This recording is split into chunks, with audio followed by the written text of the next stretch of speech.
Chers sœurs et frères, quel plaisir d'être ici parmi vous. C'est une joie et un privilège pour moi d'être ici dans cette chaleureuse assemblée de l'Éternel. Mes chers sœurs et frères, j'ai des salutations pour vous de l'Espagne, de la Suisse, du Portugal. C'est un voyage un petit peu...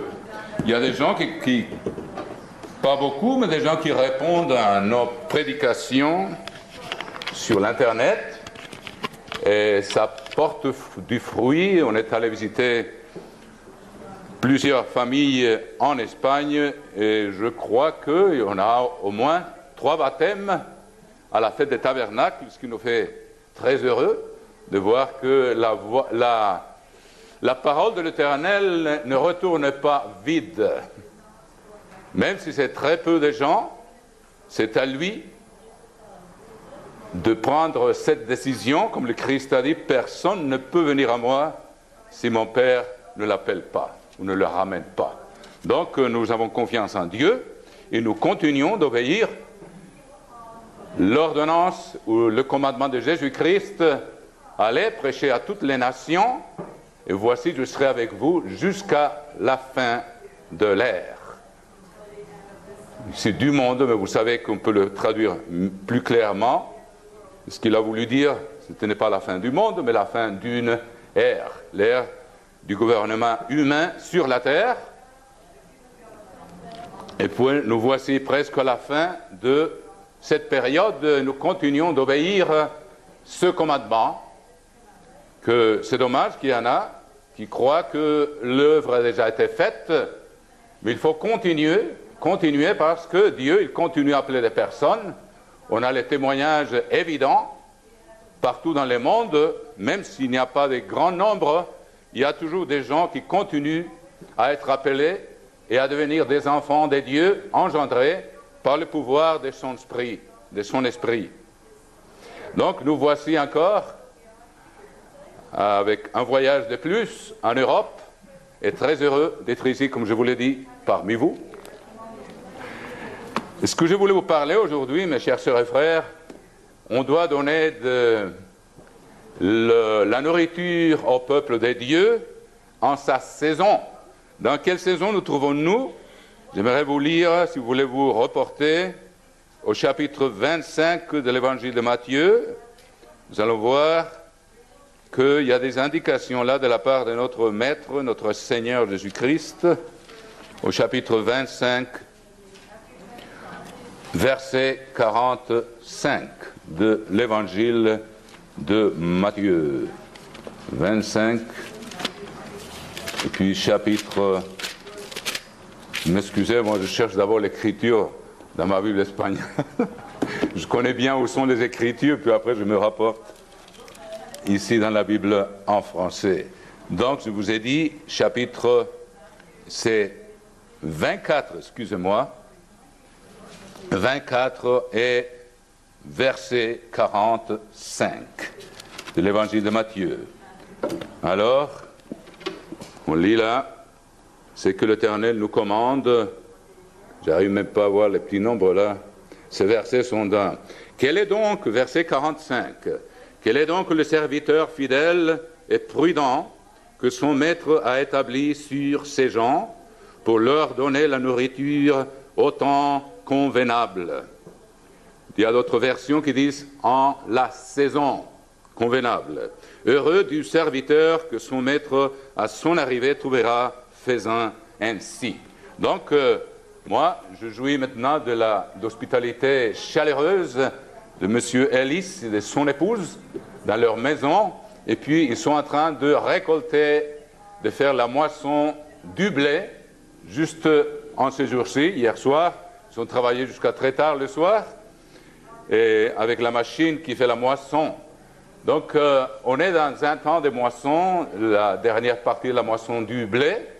Vous savez bien qu'au moins dans la Terre Sainte, d'habitude, peut-être ça mûrit un peu plus tôt qu'ici, et on a présenté le premier fruit du blé il y a quelques semaines, pas beaucoup de semaines, à la fête de la Pentecôte. Donc, ce que je voulais vous parler, mes chers sœurs et frères, c'est que Dieu a établi et a caché secrètement dans les récoltes physiques un plan merveilleux. Il y a beaucoup de façons de l'étudier. Je crois qu'on l'a déjà fait avant, mais aujourd'hui nous allons voir un aspect spécial. Je ne prétends pas épuiser la profondeur de la parole de Dieu.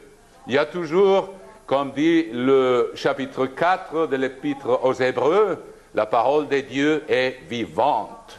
Donc on peut toujours puiser de nouveaux enseignements, de l'encouragement et de la vision pour vivre chaque jour comme il faut en ayant les yeux fixes en Jésus-Christ. J'aimerais que vous reportiez s'il vous plaît, mes chers sœurs et frères. Nous allons voir que Dieu avait quelque chose en tête, en son esprit. Le Verbe est Dieu, l'Éternel, avant même le commencement de la création de l'univers. Je crois que vous comprenez bien, je ne veux pas m'attarder là trop, que le temps n'existait pas avant l'existence de la matière. La parole de Dieu nous dit, surtout dans les Ésaïe, que Dieu habite l'éternité. Et parfois, il y a des traductions qui ne sont pas très exactes, mais il faut comparer plusieurs pour avoir un sens plus clair du message. Et dans la version Louis II, un petit peu différent, mais j'en ai vérifié dans plusieurs versions que Dieu, je ne veux pas lire cette écriture, se trouve dans Ésaïe, habite l'éternité. Donc, il a ce nom, il l'appelle l'Éternel. Dans la Bible, un nom désigne exactement l'essence d'un être. Et on sait aussi, et c'est des études très intéressantes à faire, que celui qui est le Père aujourd'hui, qui est Dieu dans l'évangile des Jean, on dit au commencement était la parole. Et était la parole au commencement. Ça veut dire que la parole n'a pas eu de commencement. Si au commencement elle était, d'après le verbe imparfait, en français, malheureusement ça n'existe pas en anglais. En anglais, il faut l'expliquer d'une autre façon parce qu'il y a le passé simple et l'imparfait sont identiques dans la langue anglaise. En français, en espagnol, puis les langues qui dérivent du grec et du latin, il y a une claire différence entre un passé simple et un passé imparfait. Ça veut dire que au début, au commencement, comme l'apôtre, si vous voulez vous reporter là-bas, au chapitre 1 de l'évangile de Jean, on voit exactement ce qu'il dit. Il dit, au commencement était. Ça veut dire que il était avant le commencement, et ça vous pouvez le vérifier dans le chapitre 7 des Hébreux, que Melchizedek, que nous comprenons, que n'est un autre que Jésus-Christ, puisqu'il était le sacrificateur, dit Dieu très haut. C'est la première mention qu'on fait dans la Genèse, au chapitre 14, si vous voulez. C'est quelque chose d'intéressant. C'est la première fois qu'on fait une référence entre celui qui est devenu le Fils de Dieu, Jésus-Christ, et le Père. Vous le voyez dans le chapitre 14 de la Genèse, que Melchizedek était le sacrificateur du Dieu très haut. Vous les voyez tous les deux là. Et puis de Melchizedek, il dit qu'il n'avait pas ni père, ni mère, ni commencement de jour, ni fin de vie. Ça veut dire que celui qui est devenu Jésus-Christ, il est aussi éternel comme celui qui est aujourd'hui son Père. Je ne veux pas m'attarder trop, mais je suis sûr que vous avez des concepts très clairs là-dessus.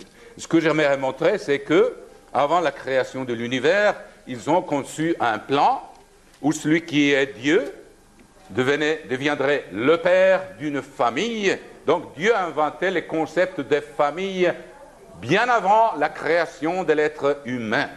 Il avait conçu déjà le concept qu'il allait devenir père et que le Verbe allait devenir son fils avant même la création du monde.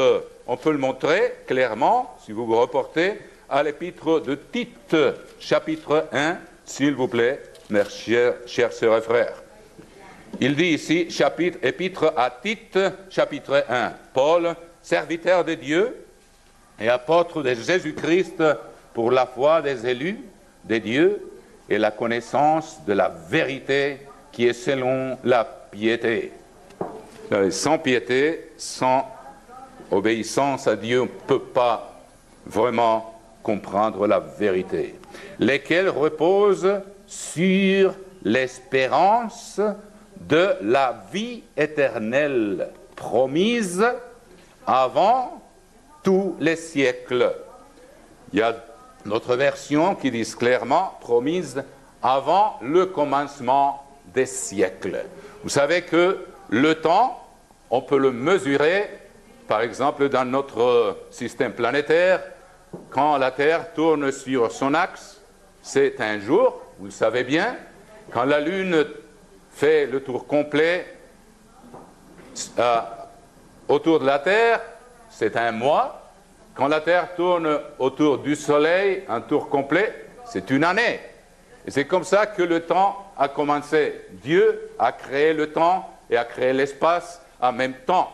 Mais avant que ça n'existe, lui qui habite dans l'éternité, il a conçu les plans de donner la vie éternelle. Ça veut dire de se partager lui-même, de devenir un père qui allait avoir des enfants, qui allait avoir une famille.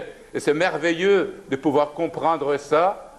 Nous qui on vit ici, dans ce monde, on peut se remonter à ce que Dieu pensait avant la création même de l'univers. C'est quelque chose d'absolument magnifique de savoir qu'il voulait être un père et que le Verbe allait être le premier-né parmi ceux qui sont morts, qui d'ailleurs, il est décrit comme ça, si vous voulez regarder, dans le livre de l'Apocalypse, chapitre 1 et verset 5. Chapitre 1, verset 5, en parlant de Jésus-Christ, Apocalypse, chapitre 1, verset 5, « À celui qui nous aime, qui nous a délivrés de nos péchés. » Voilà, ils avaient planifié ça avant la création même de l'homme. Il fallait qu'il y ait un Rédempteur, mais aussi il fallait qu'il y ait un Père. Donc, notre Père et notre Rédempteur ont planifié cette famille qu'il voulait créer et plus précisément engendrer. Parce qu'une question, c'est d'être créé comme les anges. Une autre question, c'est d'être engendré par la sémence de la vie éternelle du Père. Et nous le voyons donc au chapitre 1, verset 5, à celui qui nous aime, qui nous a délivrés de nos péchés, bien sûr par l'intermédiaire de Jésus-Christ, par son sang, Jésus, et qui a fait de nous un royaume des sacrificateurs pour Dieu, son Père. À lui soit la gloire et la puissance au siècle des siècles. Amen. Je crois dans le verset précédent, Apocalypse, je vais le chercher ici, mes chers frères, patientez avec moi, et on va le trouver tout de suite. Chapitre 1, verset 5. Les versets parfois changent dans les versions. Jean, lisons à partir du verset 4, voir si je trouve cette écriture qui est très importante. À Jean, aux églises qui sont en Asie, que la grâce et la paix vous soient données de la part de celui qui était et qui vient, et de la part de cet esprit qui sont devant son trône, de la part de Jésus-Christ, le témoin fidèle, le premier-né des morts. Voilà, le premier-né des morts et le prince des rois de la terre. Donc, nous allons voir que le premier-né des morts a un rapport avec les récoltes, et nous allons voir ces parallèles merveilleux que le Christ est représenté par la première récolte de l'année. Donc Dieu a caché son plan qui n'était pas connu même des anges. Nous pouvons le démontrer. Si vous le reportez avec moi au livre des Éphésiens, à l'épître aux Éphésiens, vous allez voir que même pas les anges savaient ce que Dieu avait en son esprit, le le plan merveilleux d'avoir une famille, de se reproduire lui-même par sa semence éternelle. Et au chapitre 5, et au chapitre 3, lisons le verset 8 de l'épître aux Éphésiens. Chapitre 3, verset 8 de l'épître aux Éphésiens. Lisons ensemble les paroles de Dieu ici. Verset 8.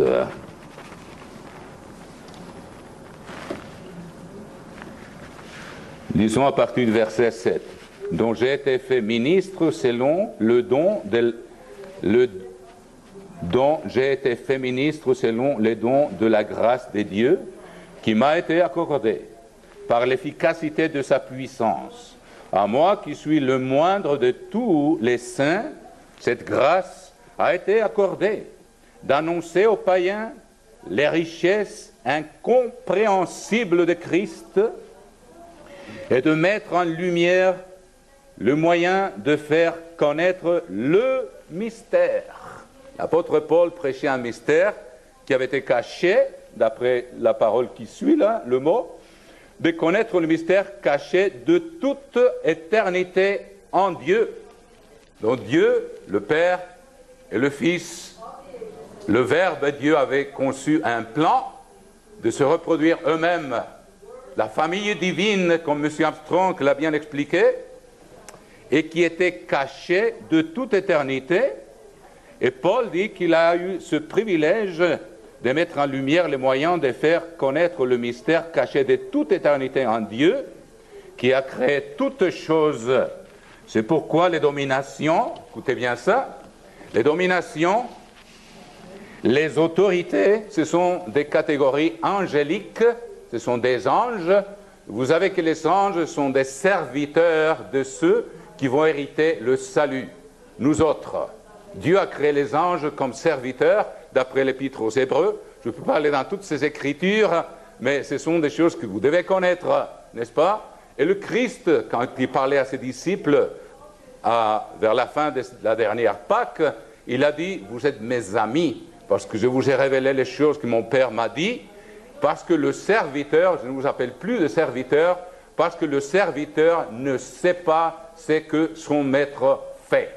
Ici, nous allons voir la preuve qu'il y avait un mystère caché en Dieu que le serviteur, c'est-à-dire les anges, ne connaissaient pas.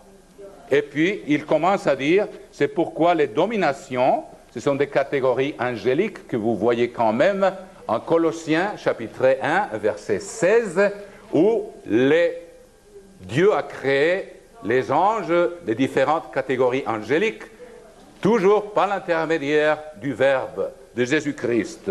Mais continuons. C'est pourquoi les dominations, les autorités dans les lieux célestes connaissent aujourd'hui par l'Église.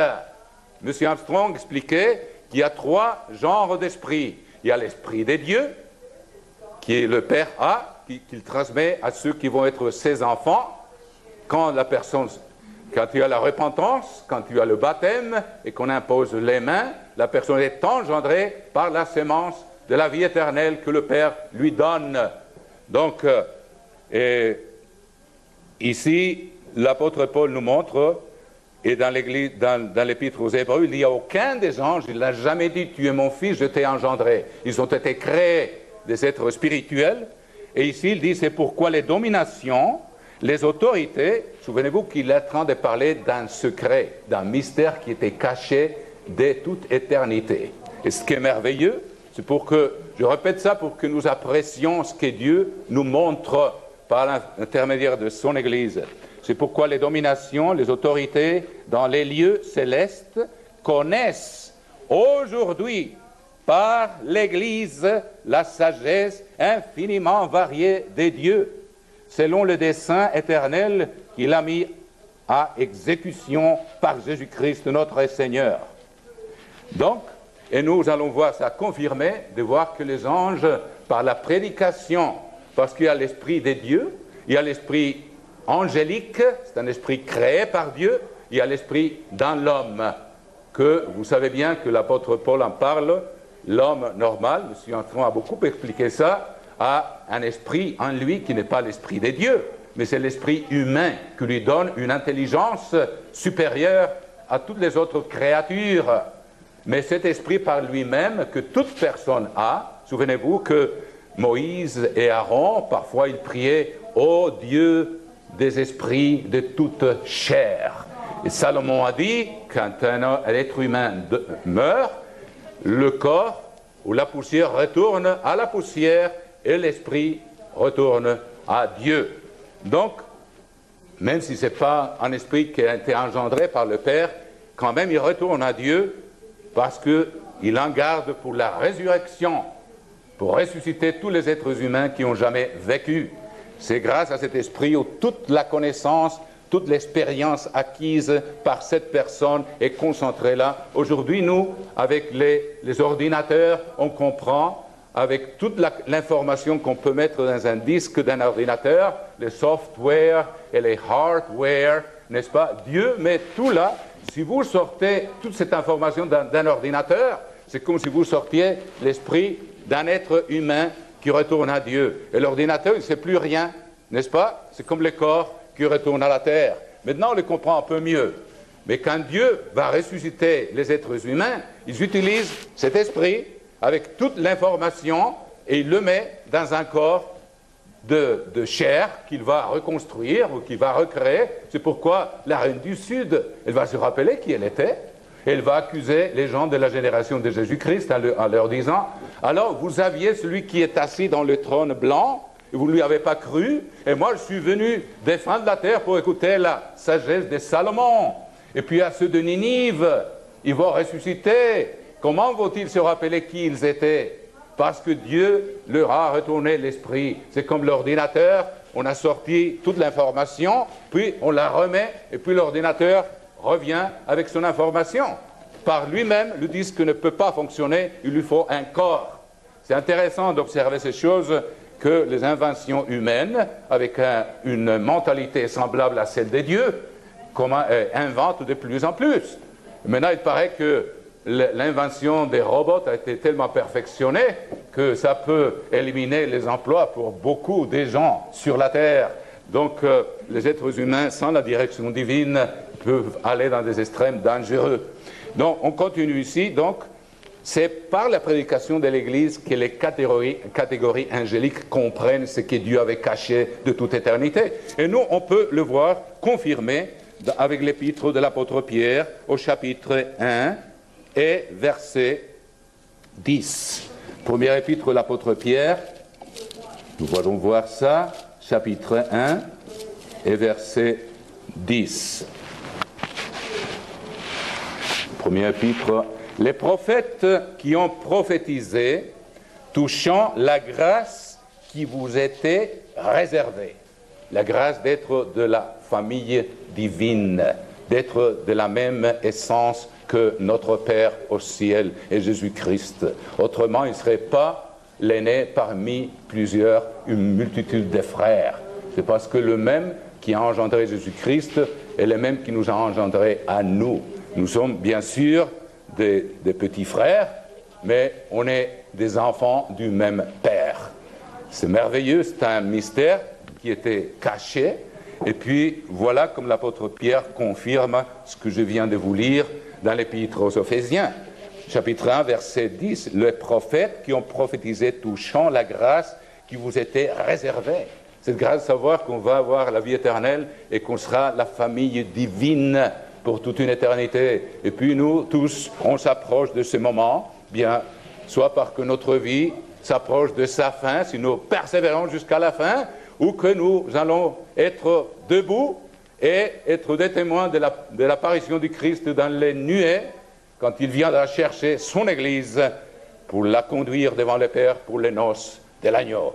Donc, c'est des perspectives merveilleuses qu'on ne doit jamais... Il faut toujours garder dans l'esprit pour ne pas perdre de vue notre appel et ne pas nous décourager dans ce monde turbulent dont on a fait mention dans les annonces. Donc, chapitre 1, verset 10 de la première épître de Pierre, « Les prophètes qui ont prophétisé touchant la grâce qui vous était réservée ont fait de ce salut l'objet de leur recherche. Voilà, ils voulaient savoir.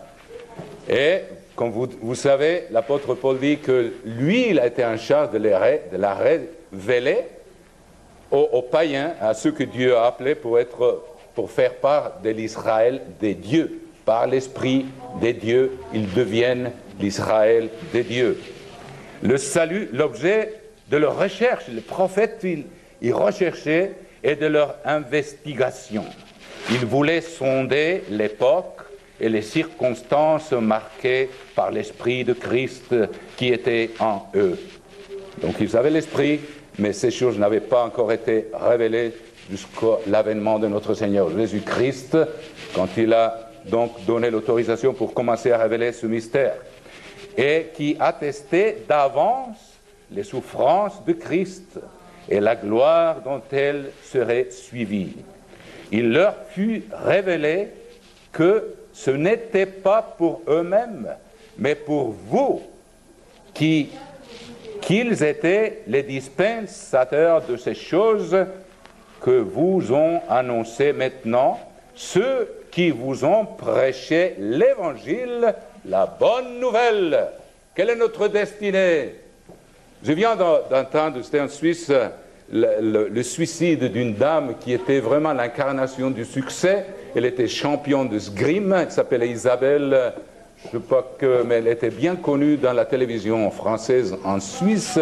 Elle était championne d'escrime, elle était une newscaster, je ne sais pas comment on dit ça, elle annonçait à la télévision, elle était très populaire, elle était journaliste, elle avait un mari qui l'aimait, elle avait 2 filles qui l'aimaient, mais peut-être elle s'est poussée trop en essayant d'obtenir la gloire qui ne dure pas.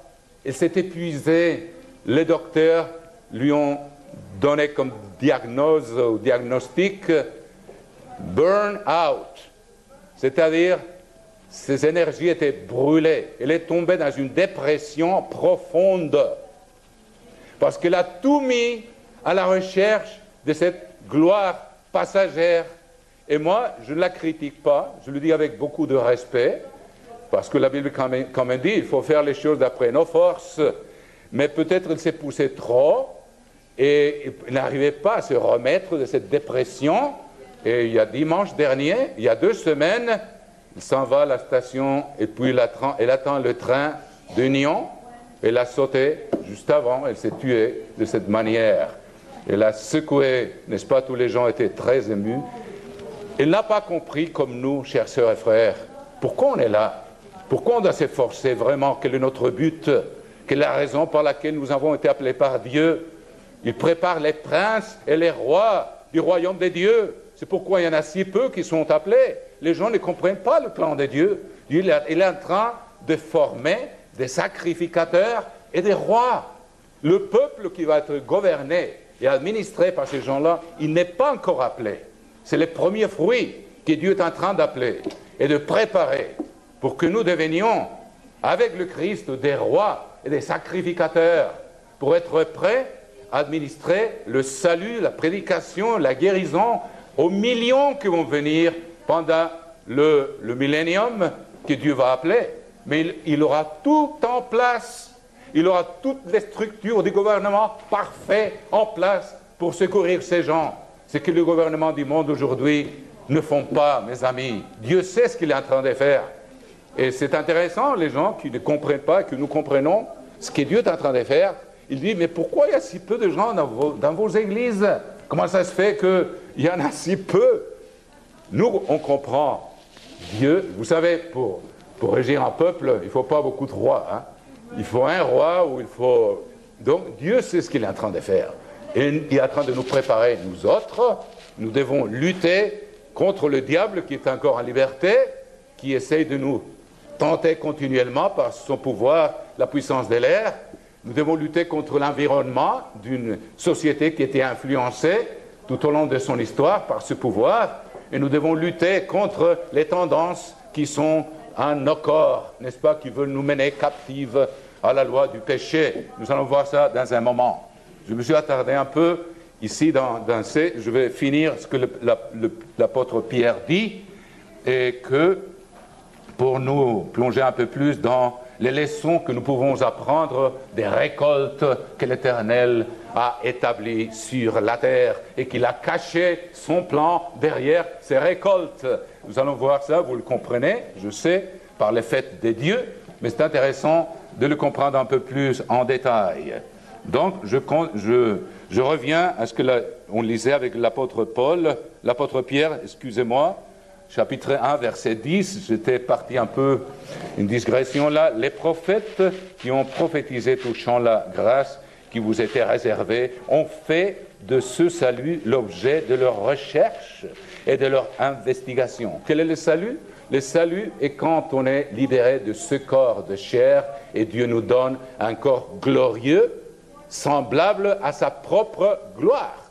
Quand un père a un enfant, moi j'ai un enfant, il me ressemble, et il est plus beau que moi, mais les gens disent, oui, il est juste comme vous. On dit, oh, c'est un compliment, mais il est plus beau que son père, n'est-ce pas? Donc, je vais vous lire là tout à l'heure, cette écriture, ce qui est merveilleux, si on est engendré, c'est qu'on va comprendre un peu plus, si Dieu nous permet le temps. Si M. Ellis ne m'arrête pas trop vite, j'ai la tendance à parler trop, comme vous le savez, et Dieu a un plan absolument merveilleux. Et si un père engendre un enfant, quand cet enfant est né, il a un corps qui ressemble à celui de son père. Donc le mystère de Dieu est assez évident, il est dans les familles, mais il y a un voile qui nous empêche de le voir avec clarté. Mais répétons ce que l'apôtre Pierre nous dit ici pour que vous voyez que même pas les anges savaient ce que Dieu avait en tête quand il a créé l'univers, quand il les a créés, les anges, et quand il nous a créés à nous les êtres humains. Donc je continue, je répète encore, excusez-moi mes amis, au verset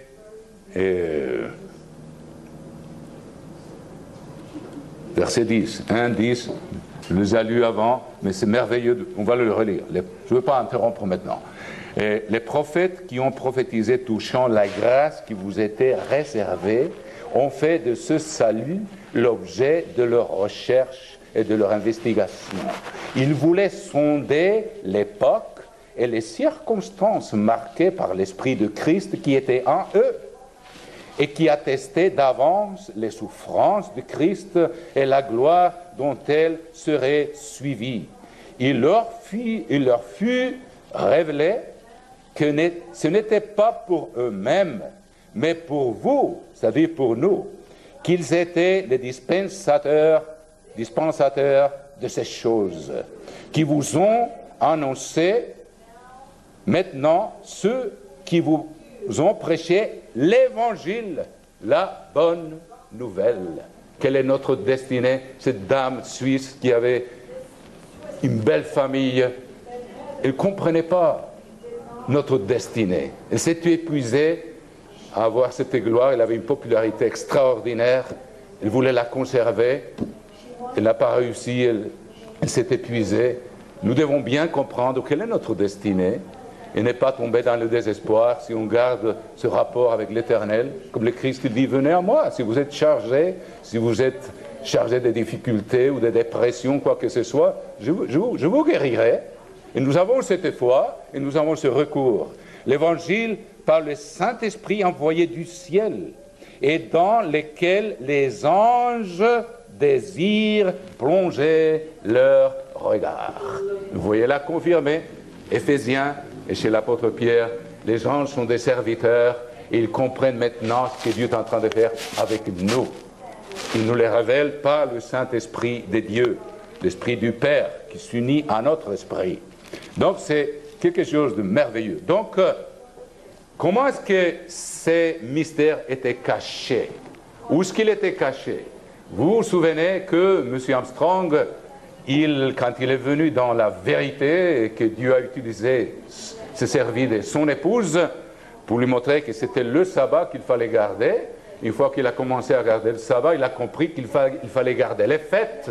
Il a commencé à garder les fêtes sans savoir pourquoi il fallait les garder, mais il savait que Dieu l'avait commandé et qu'il fallait les garder, même si on ne comprenait pas. par l'obéissance. C'est grâce à ça, à son obéissance, qu'il a compris quel est le destin de l'être humain caché dans les fêtes. Nous allons voir dans quel ordre. Le destin, c'est la vie éternelle, comme je l'ai lu tout au début, dans l'épître à Tite, que Dieu a promis la vie éternelle avant le commencement des siècles. Mais il allait donner cette vie éternelle en plusieurs étapes. Nous allons voir que ces étapes étaient cachées dans les fêtes des dieux. C'est pourquoi Dieu, il dit qu'il y avait 3 saisons de fêtes. En total, nous savons, ce sont 7 fêtes. Mais pourquoi, par exemple, la fête de pain sans levain? Pourquoi la fête de la Pentecôte? Pourquoi la fête des tabernacles? Vous savez, on va étudier tout à l'heure dans la Bible, il faut chercher, n'est-ce pas? Un petit peu ici, un petit peu là. Nous allons voir que la première récolte était du temps de la Pâque et des pains sans levain, et que ça correspondait à l'orge. Et dans ce pays, je crois que c'est le même ordre qu'en terre sainte. Donc Dieu, il avait conçu ça avant de créer le monde. Il voulait, il a caché ce mystère. Il fallait se réjouir dans les fêtes, bien sûr, parce qu'il avait la récolte, on avait le pain pour survivre, on avait la bénédiction des dieux, et puis il fallait lui rendre grâce en lui présentant le premier fruit de la récolte. Mais derrière tout ça, il y avait un mystère caché. La deuxième récolte, c'est celle du blé. Nous allons le démontrer. On a déjà étudié ça ici avec vous, mais c'est intéressant de revoir ces choses, parce que Dieu avait caché ce mystère dans ses fêtes et dans les récoltes. Là, vous savez, la première fête inclut la Pâque et les pains sans levain. C'était l'époque de l'orge. Nous allons le démontrer. La deuxième était la récolte du blé, dont les premiers épis mûrissent 7 semaines après que celles de l'orge ont mûri. 7 semaines après. Donc c'est pourquoi ça s'appelle la fête des semaines. Donc c'est une autre étape du plan de Dieu. Et puis la troisième étape, c'est la saison des fruits de l'été, qui inclut les figues, les grenades, les olives pour l'huile, les raisins pour le vin, principalement. Il y avait bien d'autres fruits d'été, mais ce sont ceux qu'on mentionne le plus dans la Bible. Alors Dieu a caché un plan dans des étapes différentes, un plan pour donner cette vie éternelle qu'il avait promise avant de créer l'univers. Il l'a caché dans ses fêtes, nous allons le voir. Par exemple, nous allons démontrer maintenant, si vous voulez venir avec moi, que l'orge était la toute première des récoltes. Enfin, pour vous, mais on est tellement détaché de la terre de nos jours qu'on a perdu un peu cette connaissance du rythme ou de l'ordre des récoltes que Dieu a établi. Bien sûr, en terre sainte, mais dans ces latitudes, elles sont semblables, quoiqu'il y a peut-être quelques différences à cause des températures et des saisons. Donc, nous allons voir par exemple comment, dans la Bible, là où on ne pense, on a de l'information, parce que quand Dieu nous parle de la fête des pains sans levain et de la fête de la Pâque, il ne mentionne pas l'orge. Mais c'est important de savoir. Et d'abord, avant d'aller dans l'Exode, je veux vous lire, et je vous prie de vous reporter à l'épître, la première épître aux Corinthiens, où l'apôtre Paul parle des différentes étapes où Dieu va donner le salut ou la vie éternelle à l'être humain. Reportez-vous, s'il vous plaît, et nous allons voir le parallèle magnifique dans les récoltes. Première épître aux Corinthiens, chapitre 15 et verset 22. Il dit, lisons à partir du verset 20. Mais maintenant, Christ est ressuscité des morts. Il est les prémices de ceux qui sont morts. On a lu dans le livre de l'Apocalypse, chapitre 1 et verset 4, qu'il était le premier-né des morts. Vous voyez, il y a une concordance merveilleuse de ces concepts. Voici ce qu'il dit. Mais maintenant, Christ est ressuscité des morts. Il parle de résurrection. Il est les prémices de ceux qui sont morts. chapitre 1, verset 4, vous pouvez le mettre là, le premier-né des morts. C'est-à-dire, comme on a toujours, l'Église a toujours enseigné, la nouvelle naissance arrive quand on ressuscite à une vie éternelle, avec un corps spirituel. Un corps spirituel. C'est la nouvelle naissance, qui ressemble à celui qui l'a engendré, Dieu le Père et Jésus-Christ lui-même.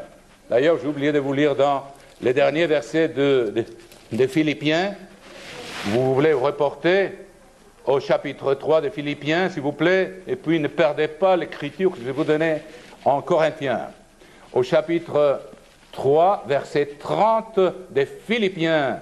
Lisons ça pour le faire encore plus évident, le salut que Dieu a pour nous. Verset 20, chapitre 3 des Philippiens. Mais nous sommes citoyens des cieux, d'où nous attendrons aussi comme sauveur le Seigneur Jésus-Christ, qui transformera, écoutez bien ça, transformera le corps de notre humiliation.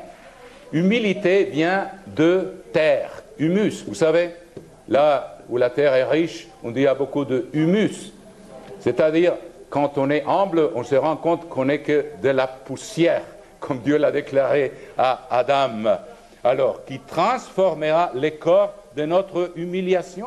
On a un corps qui est destiné à mourir, n'est-ce pas, à se décomposer, en les rendant, écoutez ça, en le rendant semblable au corps de sa gloire, par le pouvoir qu'il a d'assujettir toutes choses.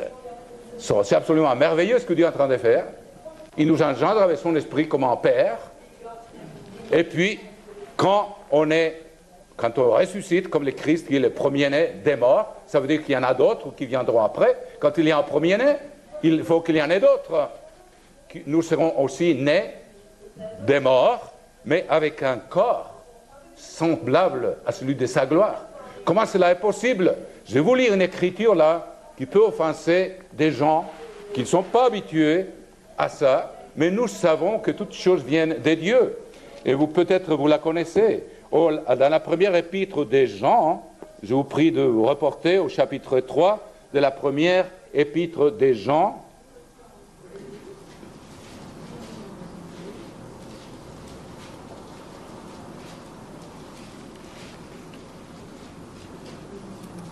Verset 9. Première épître des Jean, chapitre 3, et verset 9, pour avoir une vision un peu plus claire, que vous connaissez sans doute, chers sœurs et frères, mais qu'il est bon de revoir ces choses.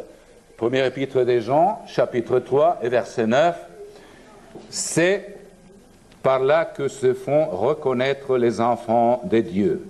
Souvenez-vous, on dit les enfants de Dieu, les enfants du diable et les enfants du diable. Quiconque ne pratique pas la justice n'est pas de Dieu, ni celui qui n'aime pas son frère. Parfois les versets changent dans les versions, vous m'excusez mes chers sœurs et frères. Ah voilà, verset 9, quiconque est né de Dieu. Là, je crois que vous comprenez, je crois que je parle à des gens qui connaissent les Écritures, que le mot « né » ici est le mot grec « genao ». C'est G-E-N-N-A-O, qui on peut le traduire comme engendré et comme né. C'est que le traducteur ne comprenne pas le contexte. Nous, on le comprend. Je ne peux pas m'attarder à vous faire une étude, mais en grec, c'est intéressant, et en hébreu, on utilise le même verbe quand un enfant est engendré dans les seins, quand la mère conçoit l'enfant. Ce que le père fait, c'est d'engendrer, c'est genao, quand il commence à exister dans les seins de sa mère. Vous le voyez, et c'est une preuve, au chapitre, je ne veux pas y aller, mais c'est important de connaître ça. Dans le premier chapitre de Matthieu, verset 18, il décrit la naissance du Christ. Et quand il parle de que l'ange, il dit que, ici dans cette version, il dit que Marie a conçu, mais aussi il vaut bien regarder, je ne veux pas m'attarder là maintenant, ça ferait toute une étude nécessaire, mais il faut comprendre le verbe génao est employé pour montrer que le Christ a été engendré par le Saint-Esprit. L'ange dit ça à Joseph. Et là, c'est évident, génao, il commence à exister comme le verbe incarné dans les seins de sa mère. Et quand il est né, on emploie le même verbe. Génao, il est né de sa mère. Quand vous voyez le verbe naître, donc ça peut bien être engendré, mais nous, on comprend par les contextes. Ici, par exemple, chers sœurs et frères, quand je vous lisais chapitre 3 de l'épître de Jean, et verset 9, on sait bien qu'il ne s'agit pas de quelqu'un qui est né de nouveau, c'est ce qui veut dire une résurrection. C'est pourquoi le Christ est le premier-né des morts, parce que c'est le premier qui est ressuscité avec un corps spirituel, comme la gloire qu'il avait avec le Père avant que le monde n'existât. Donc, ici au chapitre 3, verset 9 de Jean, il dit « quiconque est né ». Le mot là, c'est « génao », vous pouvez vérifier ça. Et ça doit être traduit « quiconque est engendré ». Quiconque est engendré de Dieu ne pratique pas le péché, parce que la semence, vous savez, le mot semence, cherchez-le dans une concordance, c'est le sperma de Dieu. Et ça, c'est fort, chers sœurs et frères. Ça peut scandaliser des gens. Mais comment ça se fait? Cherchez-le.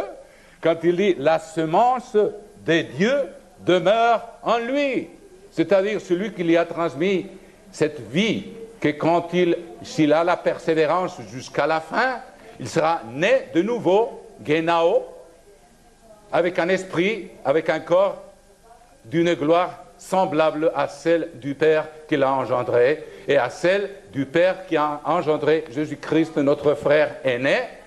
Il est notre aîné, mais il a été engendré par ce même esprit. C'est pourquoi il est le premier-né parmi beaucoup de frères.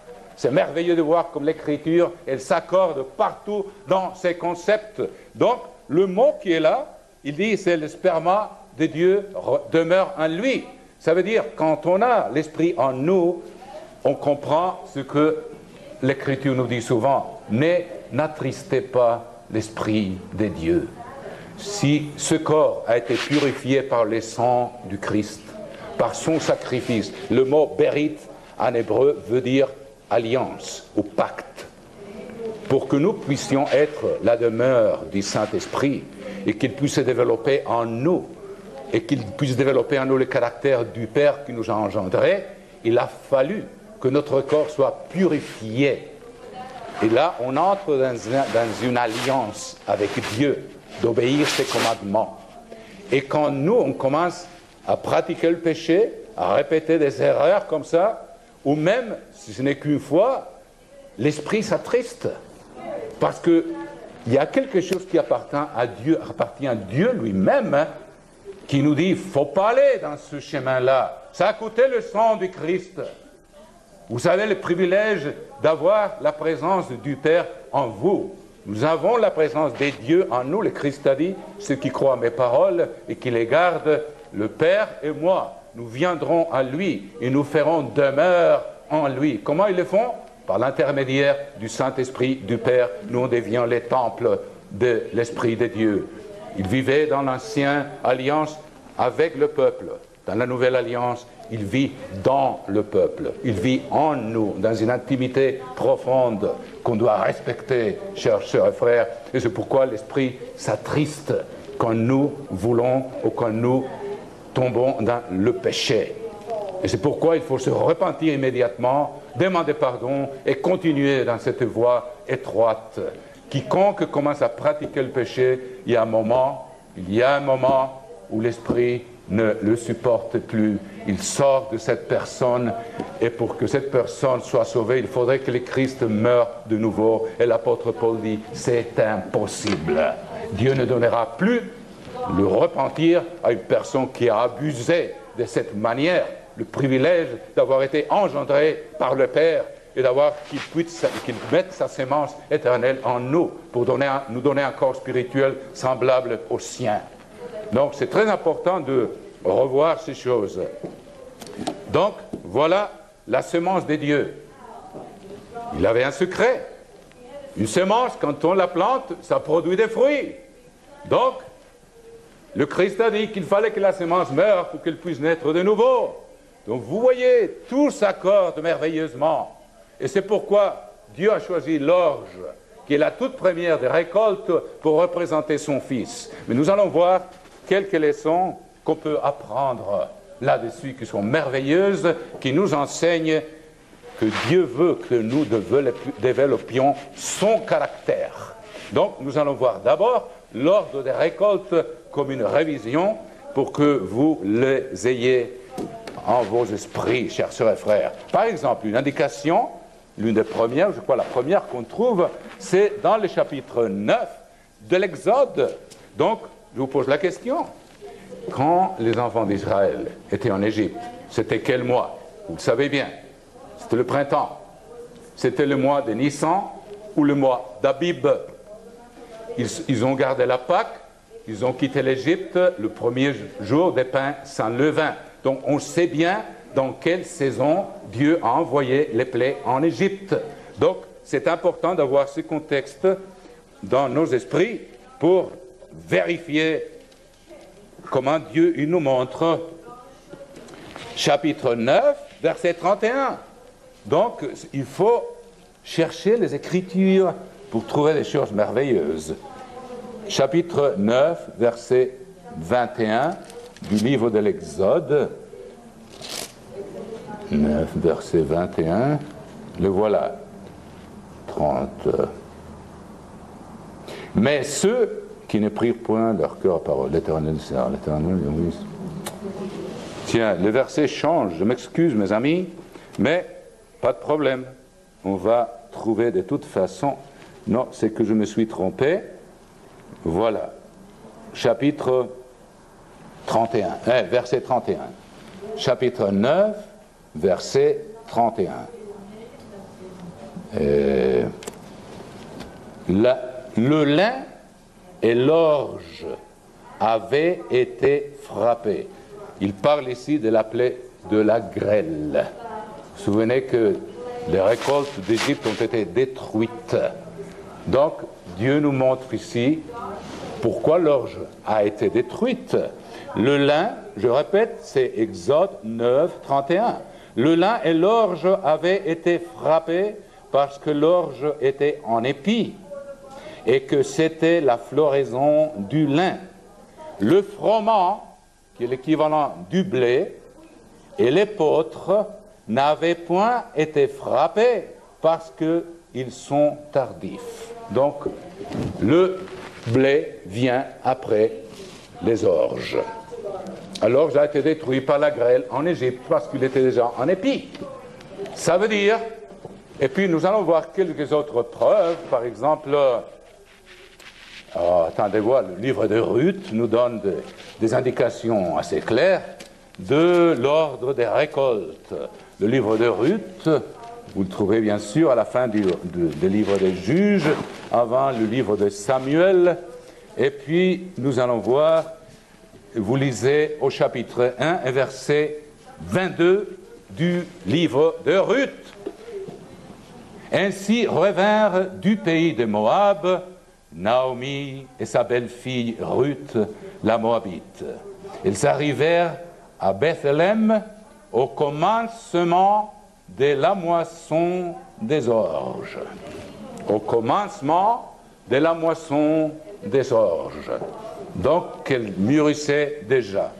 Et puis, si vous regardez le chapitre suivant, au verset 23, ça veut dire, chapitre 2, verset 23, en parlant de Ruth, elle resta donc avec les servantes de Boaz pour glaner jusqu'à la fin de la moisson des orges et de la moisson du froment. Donc on les met les deux en ordre, lui vient et puis vient l'autre. Et elle demeurait avec sa belle-mère. Et nous voyons un troisième témoin dans les Écritures pour éclaircir clairement l'ordre des récoltes, parce que c'est l'ordre dans lequel Dieu a caché le mystère de son salut. Il est important de les comprendre. Nous allons voir pourquoi. Si vous voulez vous reporter au deuxième livre de Samuel, deuxième livre de Samuel, chapitre 21 et verset 7. Deuxième livre de Samuel, chapitre 21 et verset 7. Là, ce même jour, un homme... Ah, c'est 1er Samuel. 2 Samuel, chapitre 21 et verset 7. Voilà. 21 et verset 7. Le roi épargna Méphibosheth, fils de Jonathan, fils de Saül, à cause du serment qu'avait fait entre eux, devant l'Éternel, David et Jonathan, fils de Saül. Mais le roi prit les 2 fils de Rispa et d'Aïja, qui avaient enfanté à Saül, Harmonie et Méphibosheth. Puis, continuons. Ça, c'est pas important pour le but de cette écriture. Je m'excuse de ma mauvaise lecture. Et puis, il dit, et les 5 fils de Mérab, fille de Saül, avaient enfanté à Adriel de Mehola, fils de Barzillai. Il les livra entre les mains des Gabaonites, qui les pendirent sur la montagne devant l'Éternel. Tous les 7 périrent ensemble. Ils furent mis à mort dans les premiers jours de la moisson. Les premiers jours de la moisson, au commencement de la moisson des orges. Donc c'est établi par 3 témoins dans les Écritures. Vous l'avez vu dans l'Exode, vous l'avez vu dans le livre de Ruth, 3 fois, et 4 fois ici, la première récolte, la première moisson est celle des orges. Alors, pourquoi il est important de le comprendre? Nous allons voir encore, première épître aux Corinthiens, s'il vous plaît, chapitre 15, et verset, je crois que c'est, je vais le confirmer pour vous, première épître des Corinthiens, chapitre 15, et verset, commence au verset 20. Première épître aux Corinthiens, chapitre 15, verset 20. Mais maintenant, Christ est ressuscité des morts. Il est les prémices de ceux qui sont morts. Donc, il parle d'un terme agricole, les prémices.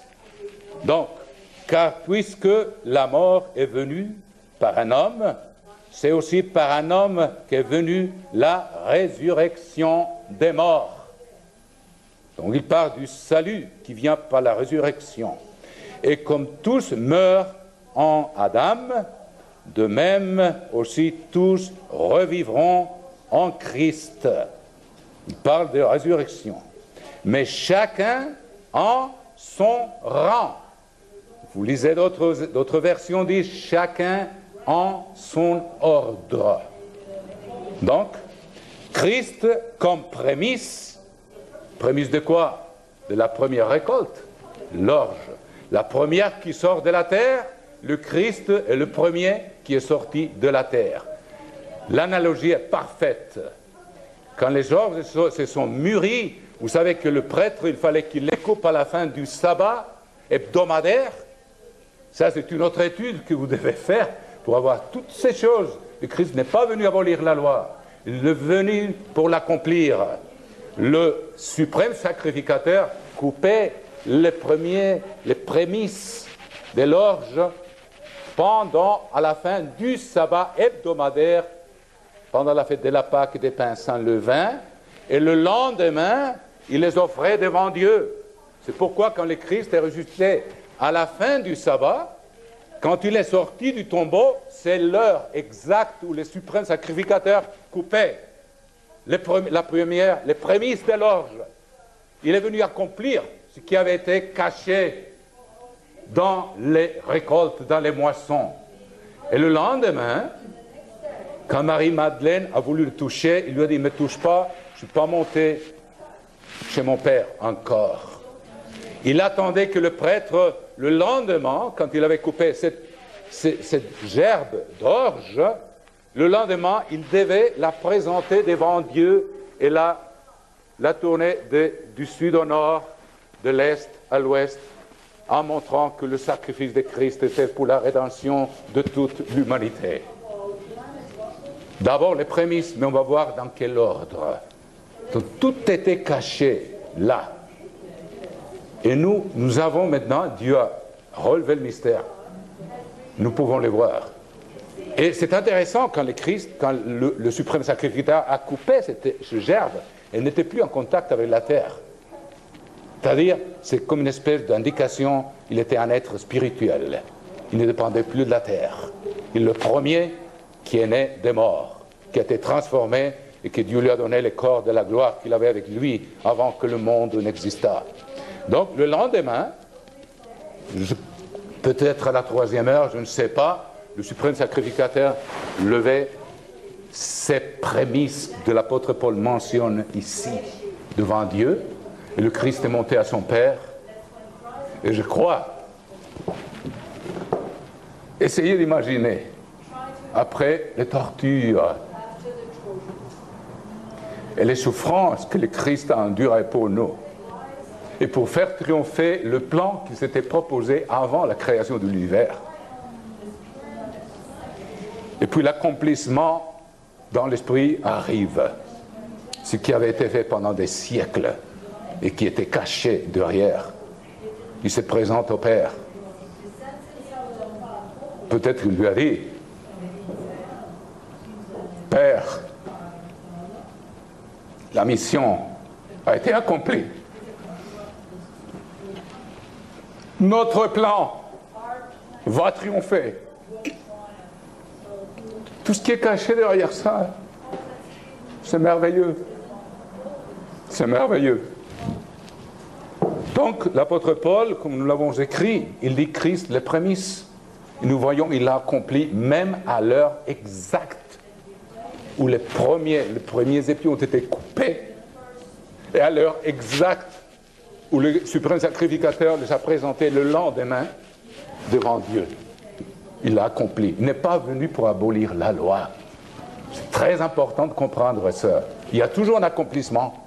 Si on ne comprend pas pourquoi cette loi, pourquoi cette loi, il faut demander à Dieu, comme disait David, ouvre mes yeux, que je vois les merveilles de ta loi.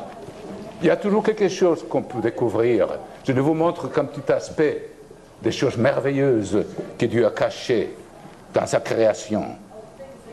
Alors il dit, et comme tous meurent en Adam, de même aussi tous revivront en Christ, mais chacun en son rang.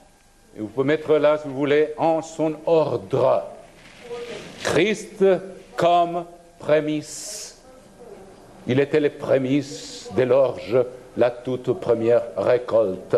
Et on l'a coupé exactement à l'heure où il est sorti du tombeau à la fin du sabbat hebdomadaire. C'est écrit dans les commentaires juifs, le suprême sacrificateur avait une faucille, il attendait que quelqu'un lui crie de la colline en lui disant « le soleil s'est couché ». Alors, parce qu'autrement il ne pouvait pas travailler, tout de suite le soleil se couche, c'est la fin du sabbat, et il coupe. Et le Christ sort du tombeau. C'est merveilleux. Avec un corps spirituel semblable au nôtre. On ne sera pas de la même lumière, resplendeur. Vous savez, quand il s'est transfiguré sur le mont, son visage a brillé comme le soleil. Et quand il a expliqué une des paraboles au chapitre 13 de Matthieu, il a dit, les justes resplendiront comme le soleil dans les royaumes de leur Père.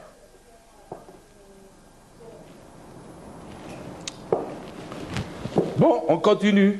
Chacun en son rang, chacun en son ordre. Parfois, on lit ça tellement vite qu'on ne se rend pas compte de tout ce qui est derrière. Le plus grand mystère de l'univers était caché là derrière. Mais chacun en son rang, Christ comme prémisse. Puis ceux qui appartiennent au Christ. Je vous ai montré que le blé ou le froment était la deuxième récolte. Elle est en train d'arriver maintenant. J'étais témoin hier. On récoltait le blé là derrière la maison de monsieur et madame Ellis. Et puis, regardons dans la Bible comment Dieu nous dit oui, mais il faut le chercher. Ça se trouve au chapitre 34 de l'Exode. Vous allez voir, mes amis, au chapitre 34, Dieu montre cette deuxième récolte. Chapitre 34 de l'Exode. Toujours, il faut vérifier les choses dans la parole de Dieu. Au chapitre 34 de l'Exode, vous reportez, s'il vous plaît, chers sœurs et frères, je vais vous dire là, au verset 22. Chapitre 34, verset 22. Et le voilà, la parole de Dieu s'interprète d'elle-même. Chapitre 33 de l'Exode, verset 22. Tu célébreras la fête des semailles, des semaines. Pourquoi semaines? Combien de semaines y a-t-il entre le moment où la première gerbe de l'orge mûrit et le premier gerbe du blé mûrisse? 7 semaines. Tu célébreras la fête des semaines, des prémices. Des prémices. Nous sommes appelés les prémices des dieux dans plusieurs endroits, comme le chapitre, je vais finir de lire ça, puis on va voir qui sont les prémices des dieux. De la moisson du froment, ça veut dire du blé, et la fête de la récolte à la fin de l'année. Voilà les 3 récoltes. Le Christ, les prémices, la première, nous, on est les prémices de la deuxième, qui est la Pentecôte, c'est quand le blé mûrit, 7 semaines après. Alors, lisons ce que l'apôtre Paul, et après il dit, c'est la récolte à la fin de l'année, ce sont les fruits de l'été, quand on, et vous le connaissez bien, quand on récolte les fruits comme les pommes, les figues, les grenades, et puis les raisins et les olives pour le vin et pour l'huile. C'est la 3e étape du plan de Dieu qui aura lieu après le retour du Christ. La 2e est en train d'arriver maintenant avec nous ici. Et Dieu nous donne cette vision pour que nous persévérions jusqu'à la fin. Donc, et revenons, s'il vous plaît. Bon, c'est clair donc, je viens vérifier, il n'y a pas d'autre verset ici que je dois lire. Tu seras la fête des semaines, les prémices de la moisson du blé ou du froment et la fête de la récolte à la fin de l'année. Ces récoltes, c'est les fruits de l'été. D'ailleurs, si vous voulez vérifier ça aussi, reportez-vous au chapitre 40 de Jérémie et vous voyez qu'il parle des fruits de l'été, qui est une 3e récolte. Et c'est en cet ordre que Dieu va donner le salut à l'humanité. Et c'est pourquoi aucune religion qui ne garde pas les fêtes de Dieu peut comprendre qu'il y a un ordre établi qui suit les récoltes en terre sainte et qui est absolument clair. Donc, au chapitre 40 de Jérémie, nous voyons qu'au verset 10, on fait mention des fruits de l'été qui sont différents. L'orge est différent du blé et les fruits de l'été, comme les raisins et comme les olives, sont différentes du blé. Ce sont ces 3 récoltes différentes, 3 étapes du salut de Dieu qui étaient cachées dans ces récoltes et qui correspondent aux fêtes de l'Éternel. N'est-ce pas? La Pâque et le pain sans levain, c'est à cette époque-là qu'on récolte le premier fruit de l'orge. Après la fête de la Pentecôte, nous allons voir un peu plus en détail des choses qui sont cachées derrière ces fêtes, encore des leçons pour nous.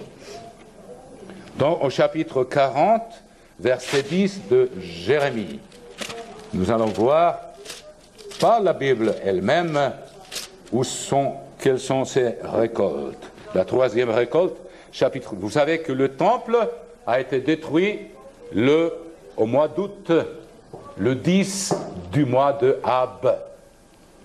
Le premier temple, le deuxième temple a été détruit la même date, au mois d'août. Et peut-être le troisième sera détruit aussi, ou bien les sacrifices seront interrompus peut-être au mois d'août. Ce sera l'abomination de la désolation. 40, verset 10. 40, verset 10, je trouve là, les versets sont tout petits ici, mes amis, et mes yeux ne sont pas si jeunes. Voici, je reste à Mispa pour être présent devant les Chaldéens qui viendront vers vous. Et vous faites la récolte du vin. Vous venez, le temple venait d'être détruit par les Chaldéens. Il parle de la récolte du vin, et on sait la date de la destruction du temple, c'était le mois d'août. La récolte du vin, des fruits, d'été et de l'huile. Mettez-les dans vos vases et demeurez dans vos villes que vous occupez. Puis une petite note à la fin du verset 12 qui confirme ça. Et il dit, et tous les Juifs revinrent de tous les lieux où ils étaient dispersés. Ils se rendirent dans le pays de Juda vers Guédalia à Mispa. Et ils firent une abondante récolte de vin et de fruits d'été. Voilà la grande multitude. D'abord, c'est le Christ, après ceux qui appartiennent au Christ, et après vient la troisième récolte. Voilà le plan de Dieu représenté dans les récoltes. Par exemple, nous, on en fait mention, vous le savez bien, dans le chapitre 14 de l'Apocalypse, on parle au chapitre 14, verset 4, et puis il y en a bien d'autres, bien sûr. Ce sont des études un peu prolongées, je ne peux pas m'attarder dans tous les aspects. Je vous donne de chapitre 14 et verset 4, il dit, je ne trouve pas le verset 4, mes amis, c'est les 44 000. Et personne, je lis ici, je m'approche là, personne ne pouvait apprendre le cantique si ce n'est les 144 000 qui avaient été rachetés de la terre. Souvenez-vous que le Christ, il revient, et puis ceux qui lui appartiennent sont levés dans les airs pour retrouver le Christ en son retour. Il va nous présenter comme suprême sacrificateur devant le Père. Comme le suprême sacrificateur a présenté les prémices, le Christ, les prémices, il les a présentées devant Dieu physiquement. Le Christ va accomplir la présentation des premiers fruits comme suprême sacrificateur, comme sauveur devant le Père. Et les noces de l'agneau auront lieu. Donc il y a une question très importante qu'on va répondre tout de suite. Verset 4, 14, verset 4 de l'Apocalypse. Ce sont ceux qui ne se sont pas souillés avec des femmes. Vous savez que quand quelqu'un devient un membre de l'Église, vous pouvez vérifier ça dans la première épître aux Corinthiens. L'apôtre Paul dit, vous êtes lavés, vous êtes purifiés, n'est-ce pas, tout le passé, Dieu le nettoie. Et puis dans la deuxième épître, au chapitre 11 de la deuxième épître aux Corinthiens, il dit, en parlant des gens qui avaient été même des homosexuels, des adultères, des fornicateurs, il leur dit, je vous zèle avec le zèle des dieux, parce que je veux vous présenter devant le Christ comme une vierge. Et c'était des gens qui avaient... Donc, il ne parle pas d'une virginité physique, ici. C'est expliqué par la Bible elle-même. Comparez la première épître aux Corinthiens, où l'apôtre Paul parle des gens qui avaient été des adultères, des efféminés, des voleurs. Il dit, vous avez été lavés, vous avez été purifiés. Donc, ça veut dire que les gens à Corinthe n'étaient pas vierges physiquement, beaucoup d'entre eux. Et dans la deuxième épître, au chapitre 11, il leur dit, je vous zèle parce que je veux vous présenter comme une vierge pure devant le Christ. Ces conclusions, il faut toujours les tirer de la Bible, pas de nos imaginations. C'est comme ça les gens errent. Ils s'imaginent, oh, ça doit être quelque chose. Il faut, et j'ai essayé de le faire en toute bonne foi devant vous. Toute affirmation que j'ai faite, je trouvais quelque part là pour vous confirmer que c'est ce que Dieu dit dans sa parole. C'est notre rôle, pas de prêcher nos propres idées, mais de les montrer dans la parole de Dieu. Et ici, il parle, ce sont ceux qui ne se sont pas souillés avec des femmes, c'est-à-dire ils sont persévérés jusqu'à la fin, dans la purification que le Christ leur a fait, car ils sont vierges. Ils suivent l'agneau partout où il va. Ils ont été rachetés d'entre les hommes comme des prémices pour Dieu. Comme des prémices pour Dieu. Et pour l'agneau. Et dans la bouche, il ne s'est point trouvé de mensonge, car ils sont irréprochables. Ce sont des vainqueurs qui ont réussi à vaincre toutes les tas de tendances de leur chair avec l'Esprit de Dieu. Maintenant, nous allons voir quelques exemples qui vont nous aider. Qu'est-ce qu'on peut apprendre des orges? Je ne prétends pas épuiser le sujet, mais de vous montrer quelque chose de très intéressant. On a démontré, avec 4 exemples, souvenez-vous, le livret de l'Exode, les orges, c'est la première récolte, représente le Christ en son rang, les prémices de l'orge. On l'a vu dans les livres de Ruth 2 fois, ça fait 3. Et dans les livres 2e de Samuel 4 fois, le début de moisson était la moisson des orges. Et le Christ est le début, il est les prémices de toute récolte, de tout premier, le premier des prémices.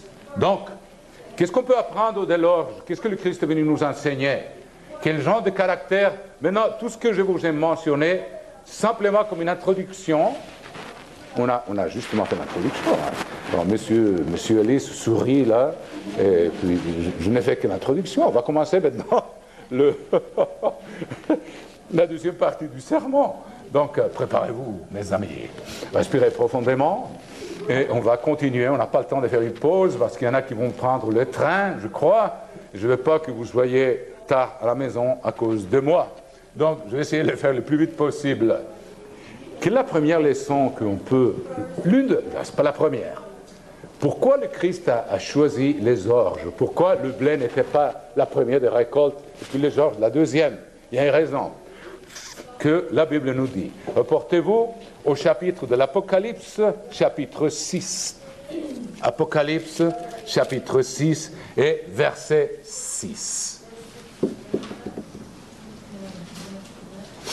Apocalypse, chapitre 6 et verset 6. Et j'entendis au milieu des 4 êtres vivants une voix qui disait: une mesure de blé pour un denier et 3 mesures d'orge pour un denier. Qu'est-ce que vous voyez là? Les orges, l'orge est 3 fois meilleur marché que le blé. Qu'est-ce que le Christ a dit? D'abord, lisons au chapitre 11 de Matthieu ce que le Christ disait de lui-même. Chapitre 11, verset 28 de Matthieu. Matthieu chapitre 11 et verset 28. Voici les paroles du Christ pour nous.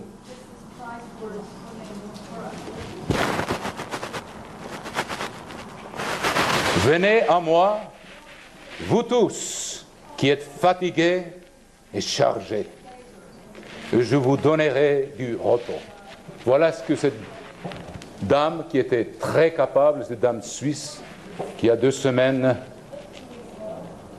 s'est tuée avec le désespoir de sa dépression. Si elle avait lu et cru en ces paroles, elle serait encore vivante. Et peut-être sa vie aurait changé pour le meilleur. Mais elle va de toute façon ressusciter, ce qui est merveilleux de la connaissance que nous avons. Donc, venez à moi, vous tous qui êtes fatigués et chargés, et je vous donnerai du repos. Et ça, on en a dans cette vie, mes amis, dans cette époque. Si le Le XXe siècle était le siècle de l'estress. Le XXIe siècle, le siècle de la dépression, du désespoir. Prenez mon joug sur vous. Ça, c'est une autre chose. Cherchez dans la Bible qu'est-ce que le joug signifie. Vous pouvez demander aux gens qu'est-ce que le joug, et vous allez entendre 5 ou 6 réponses différentes. Le joug est la loi de Dieu. Vous pouvez le vérifier dans le chapitre 5, verset 5 de Jérémie. Les jugements et la justice des dieux qu'il mentionne là, il dit ils ont rompu le joug, c'est-à-dire ils ont brisé la loi de Dieu. Et puis dans le chapitre 119, on parle souvent du chemin des dieux et du jugement. C'est une autre étude qui est intéressante de faire, que je vous suggère.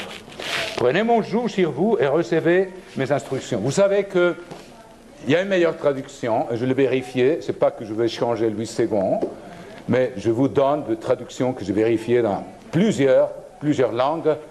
Il dit pas, la meilleure traduction, c'est pas recevez mes instructions, c'est apprenez de moi. C'est plus éloquent, c'est plus profond. Apprenez de moi, ça veut dire je suis votre exemple vivant.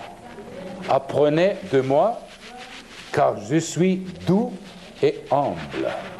Doux et humble. L'orge était 3 fois meilleur marché que le blé. Le Christ s'est humilié jusqu'à l'extrême.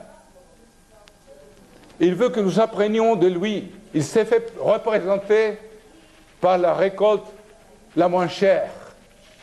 Le blé était plus apprécié. Peut-être qu'il a un meilleur goût.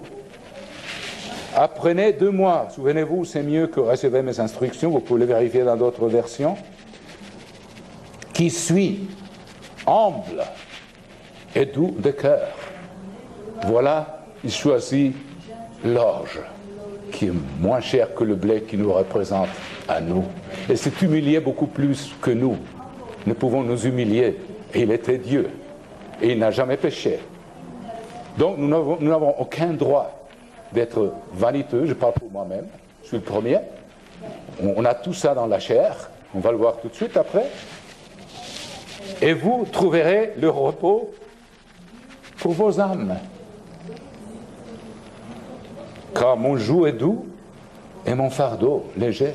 Souvenez-vous que l'apôtre Jean dit dans sa première épître, chapitre 5, verset 3, que les commandements de Dieu ne sont pas lourds. Ils ne sont pas durs. C'est exactement le même message. Mon joug est doux et mon fardeau léger.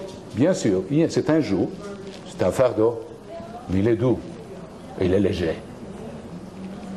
Alors, lisons dans l'épître aux Philippiens, pour revoir un peu le panorama de ce que nous pouvons apprendre de ces récoltes, pas seulement le mystère des dieux qu'il avait caché, du salut, mais les leçons du caractère des dieux qu'il veut que nous apprenions.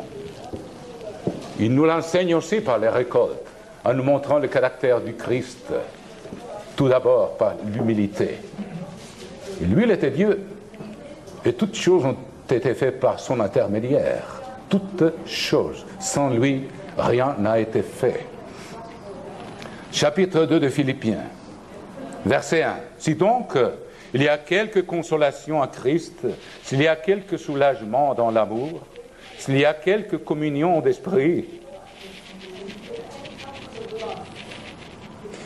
s'il y a quelque compassion et quelque miséricorde, rendez ma joie parfaite, ayant un même sentiment, un même amour.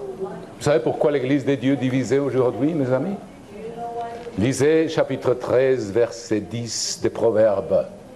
La contention ne vient que par l'orgueil. On a encore de l'orgueil. Je ne veux signaler personne. Tous, nous portons encore cette tendance. Ça produit de la division. C'est pourquoi on est divisé. Ça ne va pas durer pour toujours, mes amis. Dieu, il nous donne du temps. Mais le temps va venir où Dieu va dire, ça y est, c'est fini. Il faut choisir. vous vous repentez du fond du cœur, vous vous humiliez, vraiment, pour se repentir, il faut s'humilier. Parce que l'orgueil est une tromperie, c'est se croire ce qu'on n'est pas. Et le Christ n'avait jamais eu cette tromperie, il savait exactement qui il était Seigneur et Maître. Et ce n'était pas de la vanité, mais il a lavé les pieds des apôtres. Il leur a dit, vous m'appelez Seigneur et Maître, je le suis, vous avez raison. Mais si moi, votre Seigneur et votre Maître, vous a lavé les pieds, un acte d'humilité d'un servant, vous devez vous laver les pieds les uns les autres. Donc, il dit ici, une même âme, une même pensée. Pour ça, il faut l'humilité. Et le Christ va être sûr que son épouse, après la grande tribulation, aura été purifiée jusqu'au point où il n'y a que ces sentiments d'unité parfaite les uns avec les autres et avec le Christ et le Père. Comme nous sommes aujourd'hui, mes amis, on n'est pas prêts pour le retour du Christ. On doit être purifié, on doit être préparé. Quelques-uns seront jugés dignes par Dieu. Nous, on ne peut pas se juger dignes, on ne sait pas d'aller dans le lieu de refuge. Il y a des gens qui ont une belle attitude, qui sont des gens paisibles, qui ont la maîtrise de soi, qui ne causent pas de perturbation. Il y a d'autres, bien sûr, et moi j'ai cette nature aussi. Je ne prétends pas être un exemple, frère, mais c'est important d'être très conscient. Il y a d'autres qui vont être purifiés dans le feu de la tribulation, jusqu'à ce qu'il y ait un vrai repentir. Devant la mort, il faut faire un choix. Et Dieu donne le temps pour que ça arrive, pour qu'on ne soit plus dupe. De notre époque, le Christ dit, toi tu dis, je suis riche, je n'ai besoin de rien. C'est ce que l'idée que nous avons, quelques-uns d'entre nous, et dont nous devons nous repentir, parce que c'est quoi? C'est ce que nous croyons. Donc, l'orgueil est une tromperie de soi-même, c'est se tromper soi-même. Mais le Christ, il décrit exactement comment il nous voit. Tu dis, tu es riche, et tu n'as besoin de rien, mais tu es un pauvre, misérable, nu, aveugle. C'est comme ça que Dieu nous voit, parfois, quand nous croyons que nous sommes quelque chose. Donc, il faut cette humilité pour que l'épouse du Christ soit prête à vivre en harmonie et en paix pour l'éternité. Dieu veut être sûr qu'il n'y aura pas un autre diable dans son royaume. Il nous teste à l'avance. Souvenez-vous, Lucifer, vous lisez l'histoire, il n'a pas été testé. Il n'a pas été mis à l'épreuve. On lui a tout donné dès le début. Il avait le pouvoir, il avait les richesses, il avait l'intelligence, il commandait un tiers des anges. Mais il n'a pas été prouvé avant. Et il n'a pas persévéré. Vous voyez chez les êtres humains, Saül, le premier roi d'Israël, il était grand, il était beau. On lui a donné les royaumes, mais il n'a pas été testé à l'avance. Soudainement, il se trouve roi. Il n'a pas persévéré. Vous voyez Salomon, il a grandi dans les palais, tout était servi sur des plateaux peut-être d'or et d'argent. Il avait tout. Il était beau, il était intelligent. Il a hérité le royaume le plus puissant du monde, mais il n'a pas été testé et il n'a pas persévéré.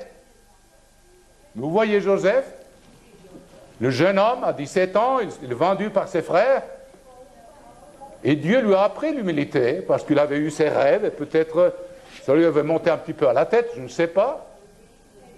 C'est pas vrai. Je viens de commencer le sermon, mon ami. Je vais vous résumer le sermon, vous m'excusez là. Mais vous voyez les enseignements qu'il y a. Et puis, il était le premier ministre de la première puissance du monde, Joseph, et il a persévéré jusqu'à la fin. Vous voyez le roi David, il a été loin avant qu'il n'ait 20 ans, parce qu'il ne pouvait pas encore aller à la guerre, mais il a été éprouvé. Et ce n'est qu'à 30 ans, comme Joseph, qu'il a reçu le royaume, et il a persévéré jusqu'à la fin. Eh bien, il a péché, mais il s'est repenti, et il a persévéré. Mais il a été mis à l'épreuve. Et Dieu fait la même chose avec nous. Il éprouve tous les cœurs. il nous fait passer par l'eau et par le feu. Vous pouvez lire ça dans le psaume 66 ou le chapitre 17 des Proverbes. Donc, je n'ai fait que commencer le sermon, mais je vous dis une chose, que ce qu'on doit encore apprendre. Je finis de lire ça.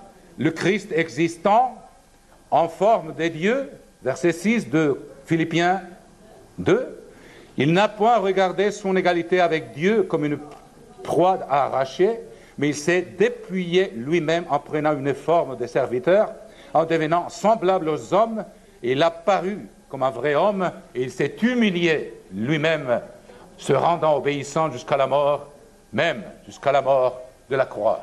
Il s'est humilié encore plus que l'apôtre Paul. L'apôtre Paul était un citoyen romain. Il n'est pas mort crucifié.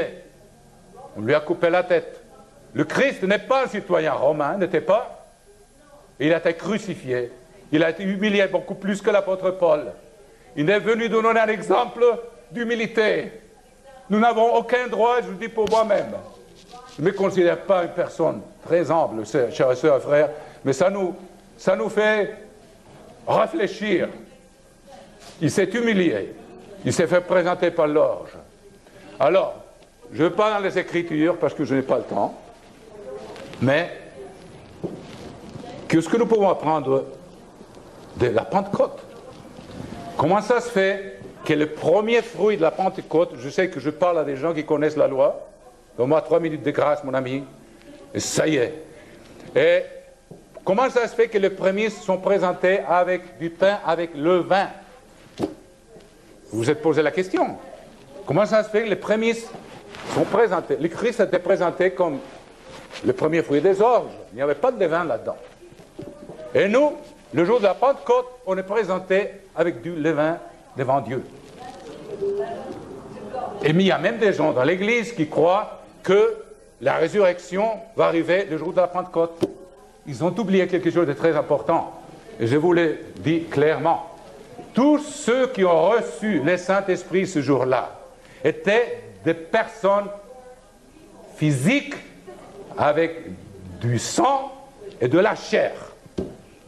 Ils n'étaient pas un être spirituel comme le Christ quand il est ressuscité des morts et il a été présenté par le suprême sacrificateur et qu'il s'est présenté lui-même devant le Père. Nous, on reçoit le Saint-Esprit encore en étant des êtres humains, avec la chair, avec une loi dans nos membres. Revenez-vous au chapitre 7 de Romains. L'apôtre Paul dit, j'ai une loi dans mes membres qui veut me mener captive à la loi du péché. Donc, c'est que M. Armstrong a toujours expliqué, une chose est l'engendrement et une autre chose est la nouvelle naissance. L'engendrement, c'est quand quelqu'un s'est repenti, il a été baptisé, il reçoit le Saint-Esprit, il est engendré par Dieu comme un enfant qui commence à exister dans les seins de sa mère. Mais il faut qu'il continue dans cette nouvelle voie qu'il a commencé avec le baptême et qu'il persévère jusqu'à la fin et qu'il soit un vainqueur de cette loi qui est en nos membres, qui veut nous mener captifs à la loi du péché. Il faut qu'il endure jusqu'à la fin dans cette lutte. Et je vous assure, mes amis, que cette lutte ne va pas cesser jusqu'à ce que nous mourions ou que nous soyons ressuscités.